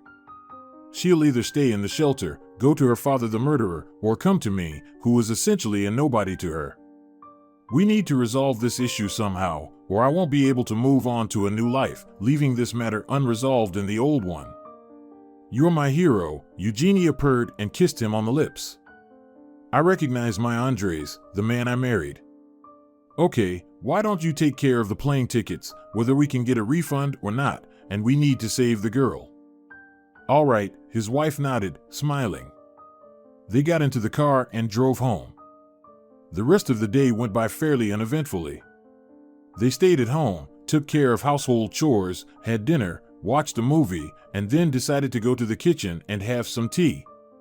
The couple remained silent. It was clear they were thinking about the girl. Finally, Eugenia spoke up. Listen, what if the lawyer is lying? Why would he do that? Andrés asked, surprised. Well, I don't know, Eugenia shrugged. What if he's also trying to get in good with the wealthy heiress? But how could he adopt her? He's a lawyer, after all. Well, I don't know. Andrés, listen, what if we visit Arnaud again, tell him what the lawyer told us, and see his reaction? Eugenia suggested. That sounds logical, her husband agreed. I'll call him tomorrow. All right. And now, someone should already go to bed, Eugenia said gently and sat on her husband's lap, wrapping her arms around his neck. You know, Andrés said, I probably won't be able to fall asleep right away. With these words, he lifted his wife in his arms, and she let out a surprised squeal and laughed. He carried her into the bedroom, and their lips locked in passionate kisses. So, he told you, Arnaud exclaimed desperately. They were sitting in his kitchen once again. There was a heavy silence in the air. You lied to us, Eugenia reproachfully said. We believed you. And you? Calm down, calm down. But listen, if I had told you that I was a former inmate and an alcoholic, you wouldn't have even listened to me. Of course not.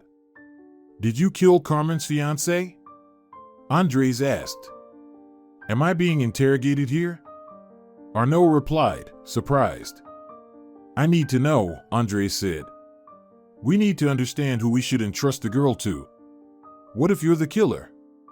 No, I didn't kill him, Arnaud said loudly, slamming his fist on the table.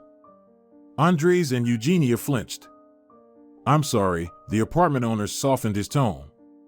Oh, my nerves are shot, you know, old age catching up with me. Then who killed him? Eugenia asked. The one who really wanted me to end up back in prison, Arnaud said. They wanted to frame me. All the evidence was falsified, so skillfully that it took me 2 years and the best lawyers to prove my innocence. How do we know that you're telling us the truth now? Eugenia persisted. Now you can trust me, Arnaud nodded affirmatively. All right. But who had an interest in putting you back behind bars? Eugenia wouldn't let it go.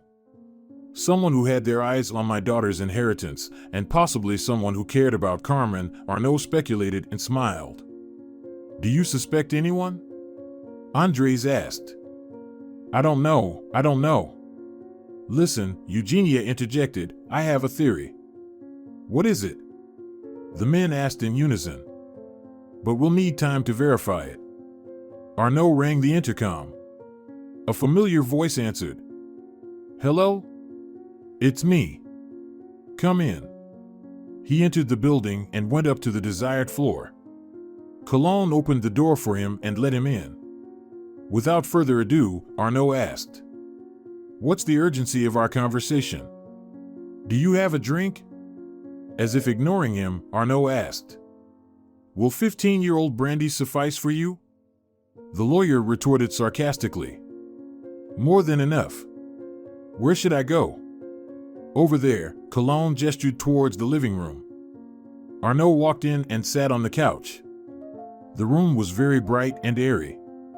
Jamie returned with a bottle of brandy, an ice bucket, and cut crystal glasses. After pouring drinks for himself and Arnaud, they clinked glasses and took a sip. Then he said, pouring another round, Arnaud, don't beat around the bush. All right.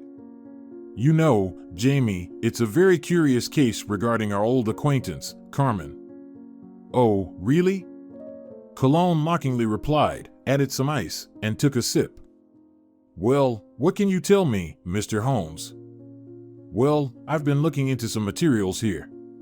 Carmen's deceased husband was named Leonardo Herrero Lozano, an oil industry's big shot and owner of several businesses. As it turns out, he owned a law firm where Carmen worked. And so? Jamie asked.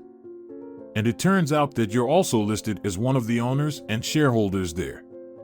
I left Hamilton a long time ago, Jamie interrupted. I sold my shares. Now I have my own practice. You may have left and sold your shares, but before that, you met Leopold at one of Hamilton's corporate events with Carmen. Jamie paled slightly and looked directly into Arnaud's eyes. Let's suppose I did, and so what? Well, shortly after that, she started rapidly climbing the career ladder.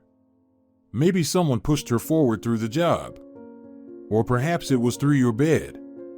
Even if that were the case, it's none of your concern. No one forced you to stay. Carmen is an intelligent, capable woman with excellent professional qualities. Well, yes. And she also has long, beautiful legs and a lovely butt. Well, forget it. Come on, don't blush, Jamie, we're having an adult conversation. Let's get back to the point, Cologne urged him. So here's the thing. Everything is going well for Carmen, and even better. She's about to be appointed as the CEO. And then things get even better for her. Senor Herrero, the owner of Hamilton, the Lord God of wealth, for heaven's sake, the wealthy, prosperous, high-status, handsome man despite his age, starts making advances towards her. He even divorced his wife for Carmen. Are you aware of this? He left 2 children with her. Oh, Carmen is not an easy woman, she's a fatal woman. The lawyer poured them more brandy and added ice. His fingers started to tremble slightly, and his face gradually turned flushed.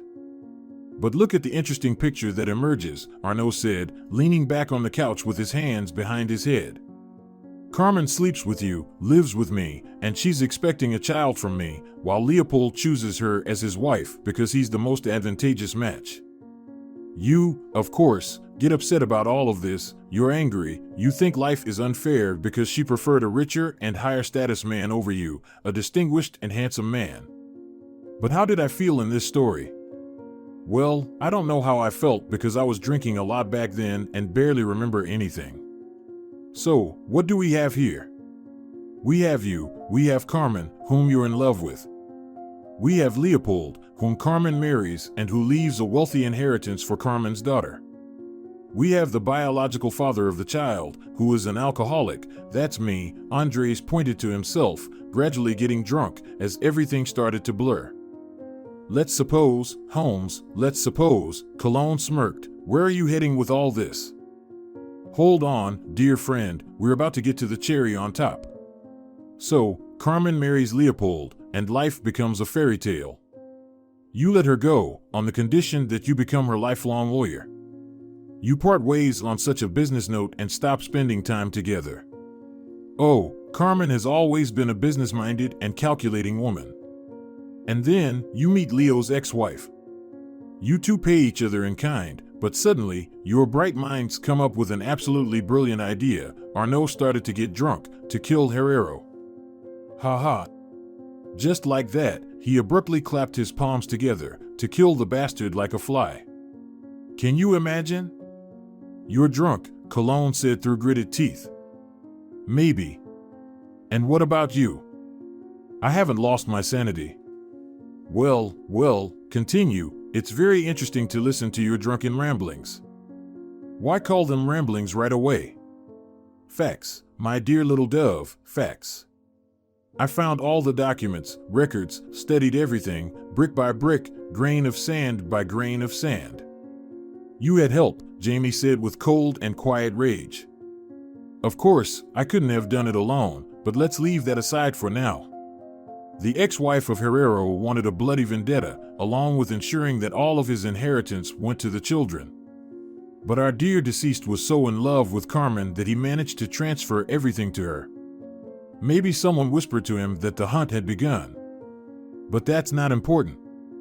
The point is, for you, both me and Leopold were just 2 extra pawns on the chessboard in order to obtain Carmen and, along with it, all of Mr. Herrero money. You cunningly devised a plan with Mrs. Herrero, hire a hitman, frame me, kill Herrero, put me in prison, comfort Carmen in her grief, take all the inheritance for yourself and share it with Herrero widow. And Smirnov turned out to be a disposable pawn in all of this. According to your plan, he was supposed to sign the documents, take his daughter, but he wouldn't have received the inheritance. No, it would all go to you and Herrero widow. That's all I wanted to say. There was silence in the room for a while. Then Cologne clapped his hands mockingly, staring intently at Arnaud, and muttered through his teeth. Get out of my house. Wait, just tell me, was it all true or not? Am I right? Do you want me to confess to murder and falsification of evidence? Well, aren't you confessing?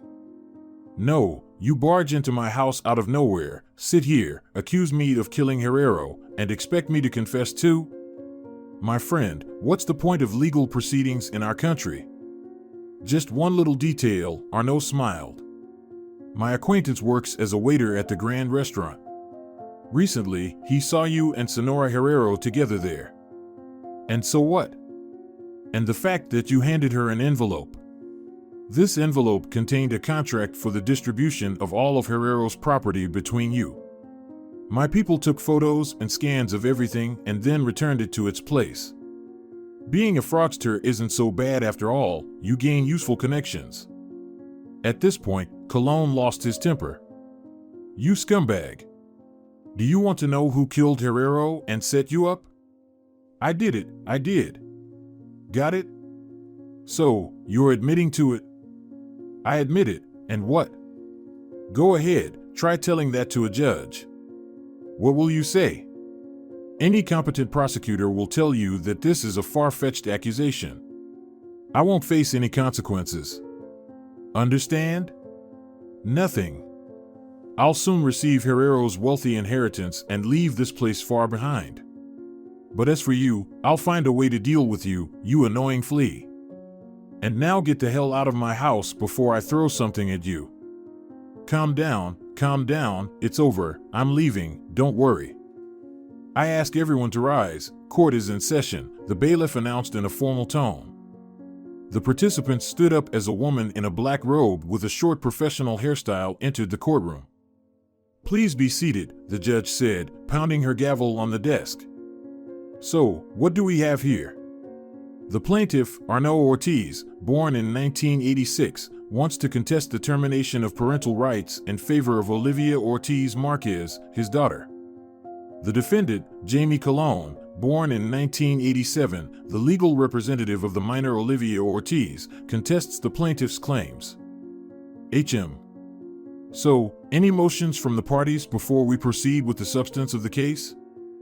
Yes, Your Honor, said Arnaud's lawyer. My client wishes to file a motion to recuse Cologne's lawyer from representing the interests of Olivia Ortiz, followed by the revocation of his legal license and the initiation of criminal proceedings against him on several charges provided by the criminal code. Cologne stood up and nervously laughed. Your Honor, this is absurd. What other criminal proceedings are they planning to initiate against me? Sit down, defendant. Let the party present the relevant motions, and I will decide what to do with them. Plaintiff, what do you have there? Hand it to the bailiff. The lawyer handed the flash drive to the bailiff and said, Your Honor, this flash drive contains an audio file that we would like to play. Please, bailiff, organize it. The flash drive was inserted into a laptop, and then the lawyer asked, There is one file on it, right? Yes, play it, just a bit louder, please. For a while, silence filled the courtroom, and then from the speakers came the words, You scumbag. Do you want to know who killed Herrero and set you up? I did it, I did. Got it? So, you're admitting to it? I admit it, and what? Go ahead, try telling that to a judge. When the audio recording finished playing, a heavy silence hung in the courtroom. Cologne turned pale as death and swallowed hard. The judge drummed her fingers on the bench and said, Oh, things are not so simple here. The court hearing is adjourned indefinitely. Then she struck the gavel and left. Everyone, please rise. The bailiff declared loudly. Andrés, Eugenia, and Arnaud silently drove in the car somewhere outside the city. There was a forest on the left and right, snow was falling, it was mid-December.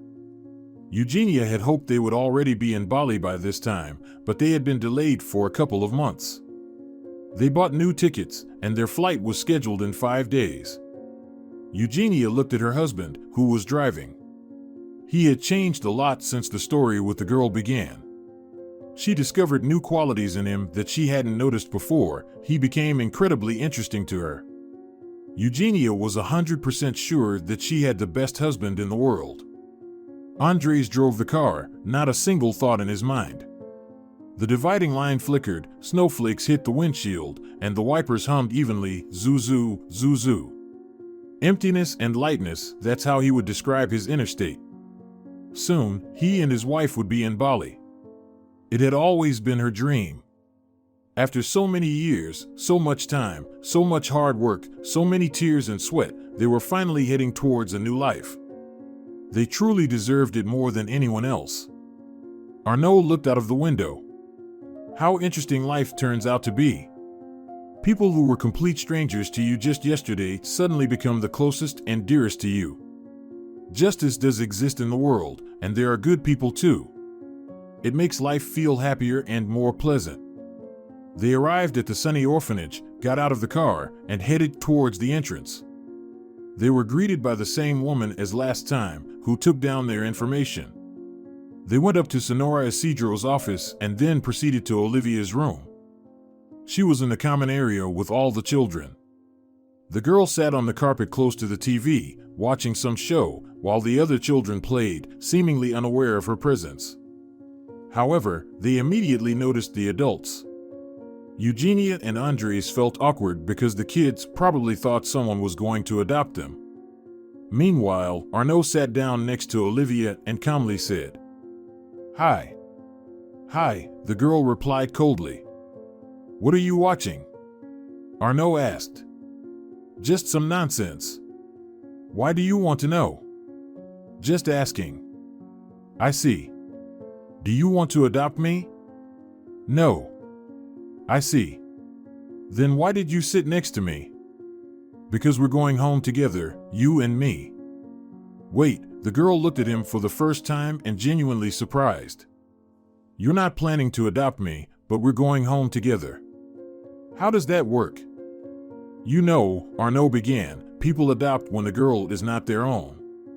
But you are my daughter, so I'm just taking you home." "Yeah, tell me more lies," the girl replied angrily and took out her tablet. Arnaud turned around to the spouses, and they shrugged their shoulders. "Listen, what do I have to do for you to truly believe that I'm your dad? Get lost," the girl said loudly, and all the children immediately turned their attention to her. "My dad died when I was a year old, that's what my mom told me. There are no photos of him. He was a sailor and died in the line of duty. My dad was a hero, and you're just someone I don't understand. You only want my inheritance, I know it, and you don't care about me. About 5 people like you have come to me already." Silence hung in the air. The children abandoned their games and stared at Olivia. She nervously played on her tablet. Olivia, what are you doing?" Senora Isidro suddenly appeared. "You can't talk to adults like that." "Oh, screw you. And you too. You adults just keep deceiving us, children, just because we're younger and can't fight back. There's nothing good about you, only troubles." With these words, the girl burst into tears and ran down the corridor to her room, with everyone else watching her. Arnaud's eyes filled with tears. He approached Andrés, who sympathetically placed a hand on his shoulder. "My own daughter doesn't recognize me," Arnaud said through tears. It serves me right. And she's so beautiful, a spitting image of her mother." Arnaud couldn't bear it and rushed outside, presumably not wanting anyone to see his tears. Senora Isidro sighed and said to Andrés and Eugenia, "Don't worry too much. It's understandable for a girl to react that way, it happens. You know, I've seen so many scenes like this in my life. Oh, and even worse. This is just the tip of the iceberg. So, go on, go get your Arnaud back. I'll talk to Olivia, I promise I'll manage to convince her that Arnaud is her real dad. Does he have any childhood photos of her? He also needs to prove everything to the girl somehow." "Yes, of course," the couple nodded. "All right, that's it. Wait here, I'll call for you." About half an hour later, Andrés and Eugenia saw Olivia coming out to the courtyard with Senora Isidro. Olivia sat on the swings and started gently swinging back and forth, while Senora Isidro walked away. Andrés said, "It's cold to sit on the swings now, she might catch a cold." "Look, there's Arnaud coming," Eugenia said. Arnaud approached the girl and asked, "Can I sit down?" "Sit down," the child said sadly. They remained silent for a while, and then the girl asked, "So, you're really my dad?" "Yes." "And you're not dead?" "I'm not dead." "And you're not a sailor?" "I'm not a sailor." "Then who are you?" This is how I can do it. Pow, pow, pow. Arnaud demonstrated boxing punches, and Olivia burst into loud laughter. Seriously? Seriously? I work as a security guard. Will you teach me how to box? Of course, it's very simple. Look. Curl your fingers into fists, like this. Put them near your chin. Good. From the window, Andrés, Eugenia, and Elena watched as Arnaud hugged Olivia from behind and started teaching her how to throw a 1-2 boxing combination. Andrés watched with amusement and then said, "It's like magic." Half an hour ago, the girl was practically cursing at him, and now they're hugging. Senora Isidro, how do you do it? Experience, my dears, experience. I've been working here for 25 years. You have to find an approach to children. Each child is special, but they have a lot in common. Practice, it's all about practice. Well, and a little bit of kindness, of course, the woman said and laughed heartily. How did you and Mom meet? Olivia asked her dad. Oh, it's a very romantic story, I'll tell you. Did you love Mom? More than life itself, sweetheart, more than life itself. Do you miss her a lot too? Very much, and I would have missed you very much too. Where were you all this time?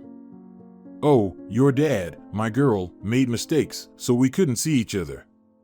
What was I like as a child? Like this, Arnaud showed the size of a little child. I don't remember you any bigger. Oh, right, I brought some photos from your childhood. Look. Here we are with your mom, and here's you. Attention. Boarding for flight number 1284 is now beginning. Passengers are kindly requested to proceed to gates 12, 13, 14. Andrés, come on, why are you standing there? We'll be late. We won't be late, Andrés said to his wife, casually carrying the bags. Don't worry. They had a lot of suitcases, and they even had to pay extra for the baggage. Andrés pushed the trolley to the designated gates and stopped. His wife nervously fidgeted with the passport and tickets in her hand. So, are you happy? Andrés asked. Yes, I'm very happy. We just need to get on the plane, Eugenia giggled. Suddenly, Andrés' phone vibrated in his pocket. He saw Arnaud's number on the display. Hello, what's up, buddy? Still roaming around without security? Even though I'm my own security, the man laughed. What can I do for you? Andrés asked. What can you do for me? I owe you my whole life, old man. Arnaud replied. Oh, come on, cut it out. How's your daughter? Everything's great. Let's do a video call. Olivia, can you say hello to Uncle Andrés and Aunt Eugenia? Hello, Uncle Andrés. Hello, Aunt Eugenia. Dad bought me some clay. We're sitting here and molding things. And tomorrow, Dad promised to take me to gymnastics. I really want to do gymnastics. And the day after tomorrow, I have English class, the girl said and smiled amusingly. All the adults laughed in response. Well, go ahead, my daughter, keep molding. I'll come back soon, I need to talk. Okay, Daddy, okay. So, have you boarded the plane yet? No, we're about to do it right now, Eugenia said. Well, I'm calling to wish you a smooth landing and an equally smooth and enjoyable life in Bali. Chew on coconuts, eat bananas, or whatever you have there, Arnaud laughed, and then continued. Have fun and stay healthy. Remember us, call us sometimes, we'll be very happy. Why just call? Andrés asked. It would be better if you flew to visit us. Oh, of course. Right now, my main priority is to find a good school for Olivia. I have a couple of options in mind. Yes, that's important, Andrés nodded. Well, Andrés, thank you very much, and you too, Eugenia. Without you, guys, my life would be empty and joyless. Without you and without my little treasure. You are truly golden people, simply golden. Oh, come on, old man, I'm about to tear up now, Andrés laughed. No need for that, Just keep laughing because you're flying to a beautiful island.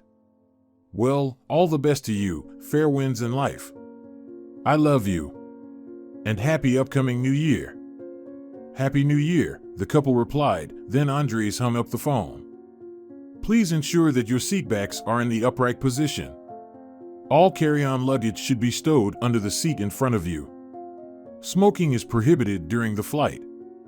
From the balcony, they could see the rice fields and a palm forest on the horizon. Farmers were gathering green shoots, occasionally shouting something to each other. It was quiet, only the birds were singing. The couple sat on the balcony. Andrés silently smoked a cigarette. He was already thinking about quitting because he was getting tired of this habit. On the coffee table to his left stood a fresh green coconut, which he lazily sipped. His wife was reading a book and drinking a mango smoothie. The hot sun lazily descended towards the sunset. Evening was approaching. Soon they would hop on a scooter, go to a restaurant, then watch Balinese dances, and at night they would hang out with the bloggers they recently met. Tomorrow morning, they wouldn't have to go to work. They could sleep as much as they wanted, and then they could go to the beach for the whole day or explore the island. No office and no traffic jams. Perhaps this is what happiness looks like. You know, Andrés began, you should have become a detective instead of a marketer. You think so? Eugenia sarcastically asked without looking up from her book. Well, yeah, you would be sitting here now in a uniform, sipping mango smoothies, solving cases on the island. Awesome. Do you like women in uniforms? Eugenia asked, still focused on her book. Not really. Although I like you in any form. You came up with a brilliant idea to expose that lawyer. Yeah, I didn't like him from the beginning. I knew there was something fishy about him. Female intuition, you know. And then we hired a couple of detectives, and that was it. In 2 weeks, everything became clear. And I got the idea with the voice recorder from a TV series. Well, at least there's some use from those TV series, Andrés said and extinguished his cigarette in the ashtray. By the way, happy birthday, my dear, Eugenia said and looked into his eyes. But you already wished me happy birthday today, Andrés said, reaching out his hand and gently caressing her cheek. I have a surprise for you. Go to the room, take a look in your nightstand drawer. Andrés was very surprised, but reluctantly got up from his chair and headed from the balcony to the bedroom. He opened the top drawer and saw a red gift box with a pink ribbon. What could it be, he wondered. Untying the ribbon, he removed the lid. Inside was some kind of plastic device that resembled a thermometer. Andrés turned it over and saw 2 lines on it.